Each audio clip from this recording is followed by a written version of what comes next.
हा आहे कोल्हापुरातून शोधलेला नवीन दारकरी कोळी. जमिनीत बिळ खणून त्याच्या तोंडावर दरवाजा बनवण्यासाठी प्रसिद्ध असणारी ही नवीन प्रजात कोल्हापुरातील 4 ठिकाणी आढळते. कोळ्यासारख्या दिसणाऱ्या मात्र आकाराने मोठ्या असणाऱ्या टेरेंटुलामधील एक प्रजात म्हणजे ट्रॅपडोअर स्पायडर अर्थात दारकरी कोळी. टेरेंटुलाच्या काही प्रजाती या झाडांच्या ढोलींमध्ये तर काही जमिनीत राहतात. यामधील प्रामुख्याने जमिनीत बिळ खणून राहणाऱ्या टेरेंटुला कोळ्यांना ट्रॅपडोअर म्हटलं जातं.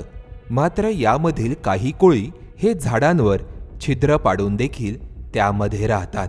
ट्रॅपडोअर स्पायडरचं बीळ हे जमिनीवरील अधिवासात मिसळून जातं. हे कोळी बिळाच्या दरवाजाभोवती बारीक जाळे पसरवून ठेवतात. भक्ष्य त्या जाळ्याच्या संपर्कात आल्यावर दरवाजाच्या तोंडावर बसलेला ट्रॅपडोअर कंप आणि संवेदनांच्या माध्यमातून भक्ष्याच्या आकाराचा अंदाज घेतो. भक्ष्याचा आकार मोठा जाणवल्यास तो हल्ला करत नाही. मात्र भक्ष्य हे पकडण्याच्या क्षमतेचे असल्यास तो दरवाजा उघडून त्यावर हल्ला चढवतो.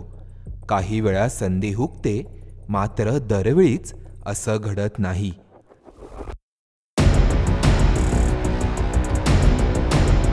आता कोल्हापुरातील दारकरी कोळ्याला कोल्हापूरवरूनच टायटन इडिओप्स कोल्हापुरिएन्सिस असं नाव देण्यात आलंय.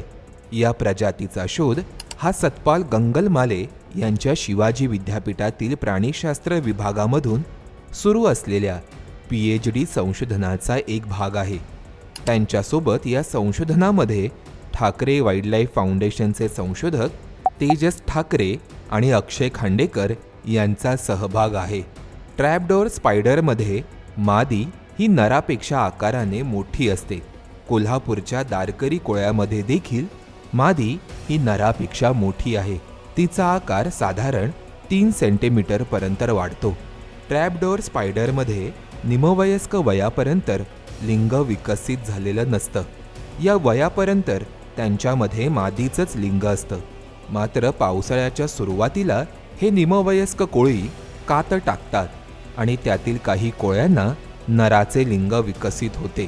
कोल्हापूरच्या दारकरी कोळ्यांमध्ये देखील मादी ही वर्षभर दिसत असली तरी नर हे उन्हाळ्याच्या शेवटी आणि पावसाळ्याच्या सुरुवातीलाच दिसतात. तुम्हाला ही माहिती कशी वाटली हे आम्हाला कमेंट करून नक्की कळवा. पाहत रहा आणि फॉलो करा MHA MTB वाईल्डलाईफ.